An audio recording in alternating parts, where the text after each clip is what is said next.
कोई सैनिक नहीं है और वो सेना के नाम पर फर्जीवाड़ा कर रहा था, जो बहुत बड़ा अपराध है।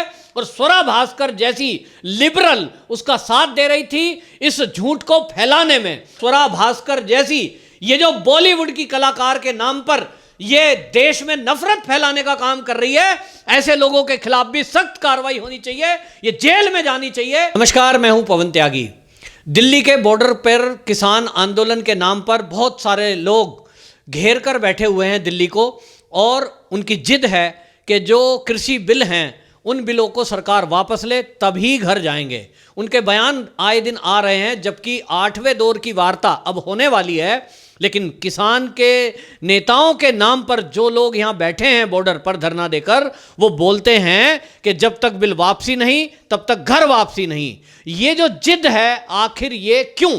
ये कौन है जो दिल्ली को घेर कर बैठे हैं? ये कौन लोग हैं जो कहते हैं कि 26 जनवरी में हम गणतंत्र दिवस की परेड को नहीं होने देंगे? ये कौन है जो दिल्ली की अर्थव्यवस्था को और देश की अर्थव्यवस्था को लगातार चपत लगा रहे हैं? ये कौन है जो आम जनता को मुसीबत में डाले हुए हैं? जी हाँ, ये एक ऐसा सवाल है जिसका उत्तर हमारे देश की सुरक्षा एजेंसियां और जांच एजेंसियां, इंटेलिजेंस लोग वो तलाश रहे हैं और लगातार इस कोशिश में हैं कि आखिरकार इस आंदोलन के पीछे कौन सी शक्तियां हैं, उनका पता चले।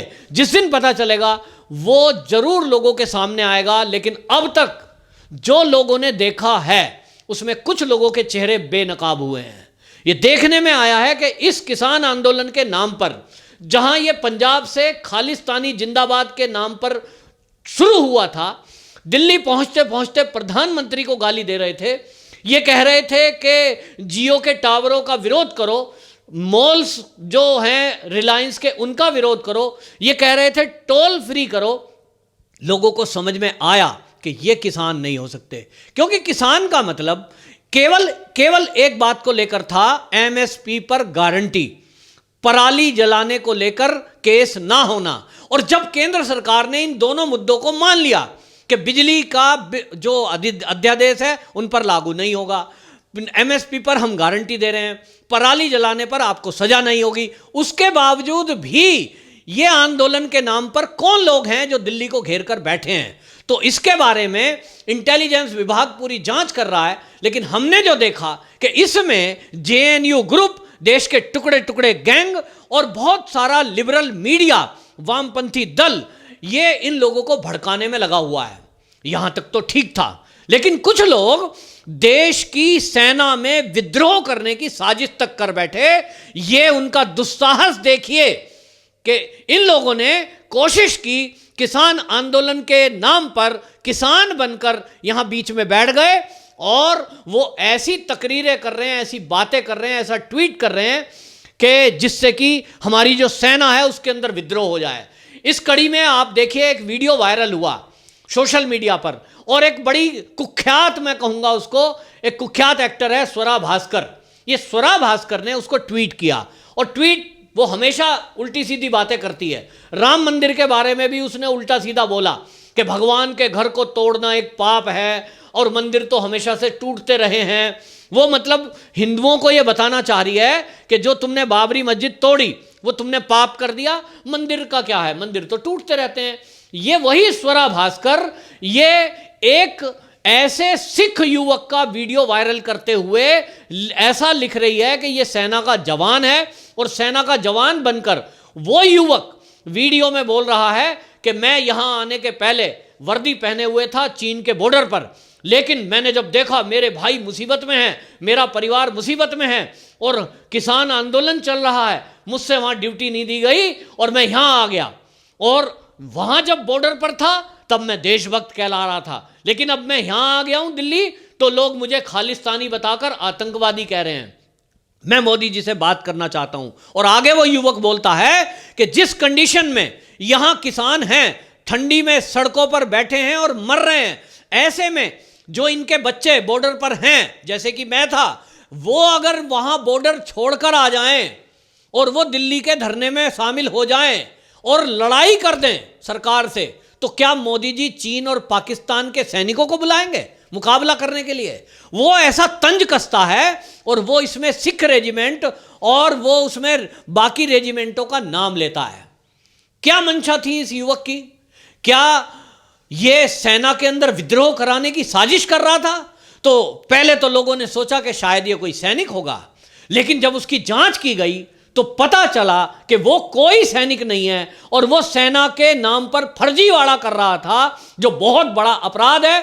और स्वरा भास्कर जैसी लिबरल उसका साथ दे रही थी इस झूठ को फैलाने में। आपको बताएं कि वो था गोल्डी मनेपुरिया, एक पंजाबी गायक है, सोशल मीडिया पे काफ़ी एक्टिव रहता है।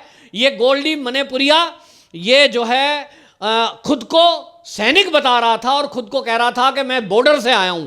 ये बहुत बड़ा फ्रॉड है और ये बहुत बड़ी साजिश है, इसके खिलाफ सख्त सख्त कार्रवाई होनी चाहिए। लेकिन सवाल ये उठता है कि ये गोल्डी ने ऐसा किया क्यों? इसको क्या मिल गया इससे?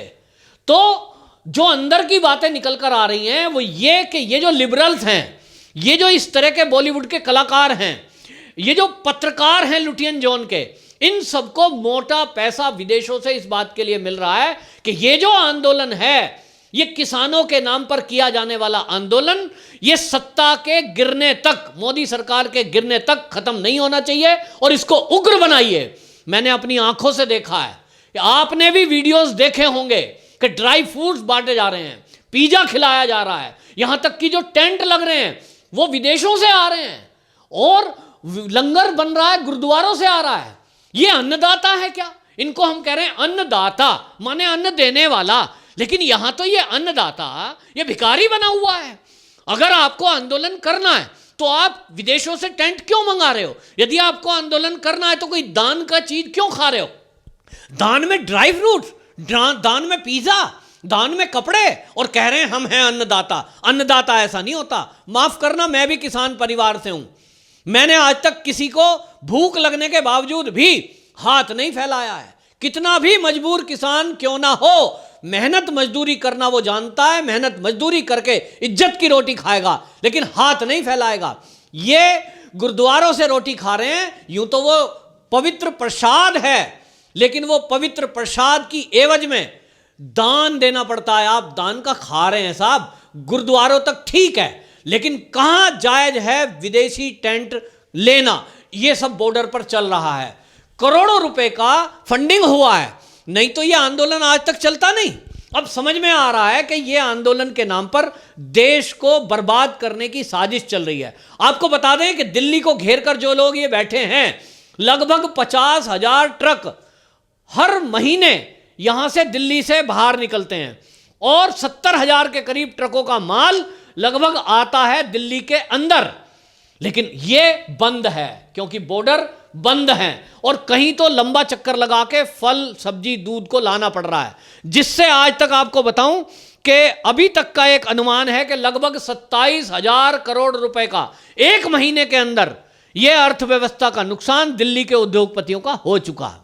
और यही ये आंदोलनकारी शायद चाहते हैं कि इस देश की अर्थव्यवस्था को बर्बाद करो, इस सरकार को ब्लैकमेल करो, और ब्लैकमेल इतना करो कि ये तीनों बिल वापस नहीं लेंगे, ये सब लोग जानते हैं। लेकिन ये दिल्ली को घेरकर अराजकता फैलाना चाहते हैं और ये सोच रहे हैं कि जैसे ही मोदी सरकार किसी एक उन बैठे हुए आंदोलनकारियों पर लाठी चला दे तो ये पूरे देश में उसके नाम पे आंदोलन कर दें। हमने देखा कि किस तरह से राहुल गांधी बोल रहे थे कि ये आंदोलन खत्म नहीं होगा, उठना नहीं है, हिलना नहीं है, चाहे पानी की बौछार हो, वीर तुम बढ़े चलो। ये बढ़ा चढ़ा के गए हैं। और आप देखिए योगेंद्र यादव जैसा, जिसका किसानी से कोई लेना देना नहीं है, वो कहता है ये आंदोलन खत्म नहीं होगा जब तक बिल वापस नहीं होंगे। इसका मतलब ये लोग पहले से इरादा करके आए हैं कि हमको दिल्ली को घेर कर रखना है, अराजकता फैलानी है, मोदी सरकार को उस हद तक हमें परेशान और गाली देनी है जब तक वो लाठी ना चला दे।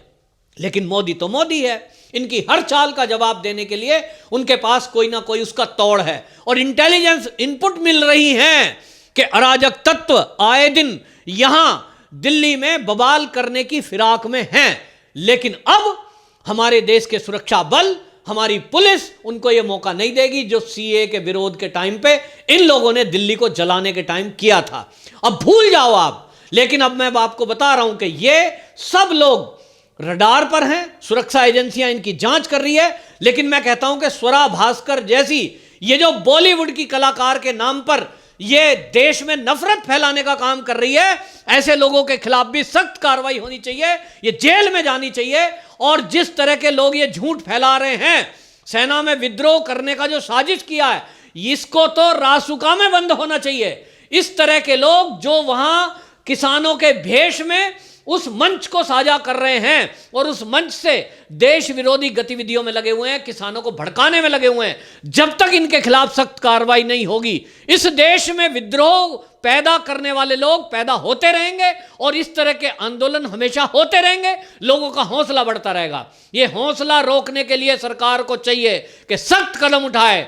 हाँ, ये बात ठीक है कि अभी वो समय नहीं है, लेकिन आपको बता दूं, अंदर की बात यह है कि डेली इस आंदोलनों के बीच से बहुत सारे अराजक तत्वों को पुलिस ने गिरफ्तार किया है, जिनके मंसूबे यहां दिल्ली में दंगा कराने के थे और अराजकता के नाम पर पुलिस को लेकर थे। लेकिन इनके मंसूबों पर पानी फिरता दिख रहा है और यह आंदोलन धीरे धीरे सिमट रहा है। हमने बॉर्डर पर देखा, मैं खुद गया हूं, मैंने देखा नोएडा एंट्री गेट है, चिल्ला बॉर्डर पर मात्र 20 किसान, लेकिन वो सड़क को घेर कर बैठे हैं। क्यों? क्योंकि अभी ऊपर से आदेश नहीं है पुलिस को कि इनके खिलाफ कोई सख्त कार्रवाई करे, क्योंकि मोदी जी समझ चुके हैं कि ये वो लोग हैं जो देश में आतंकवाद को फिर से पैदा करना चाहते हैं। ये कितना भी कहें कि खालिस्तानी आंदोलन से हमारा कोई लेना देना नहीं है, लेकिन हम मूर्ख नहीं हैं, हमें सब पता है क्या जरूरत थी इस गायक को झूठा वीडियो बनाने की। बताएगा जरा कोई? ये जितने लिबरल्स हैं, ये जितना उसको प्रचार कर रहे थे, देखिए एक मिलिट्री वाला कैसी बातें बोल रहा है, सेना से बॉर्डर से छोड़ के आया है, और जो लोग मर रहे हैं ना, ये ठंड में मर गए, हार्ट अटैक से मर गए, उनको कह रहे हैं साहब देखिए एक ने तो आत्महत्या कर ली किसान आंदोलन में, और अभी तक जो एक बाबा जी मर गए उनकी तो मौत की जांच हो रही है कि वो मरे कैसे, आत्महत्या थी या हत्या थी। इस तरह के संदिग्ध लोग इस किसान आंदोलन के नाम पर, किसानों के नाम पर दिल्ली को जेल में तब्दील करने के मंसूबे पालकर दिल्ली के बॉर्डर पर चारों तरफ बैठे हैं।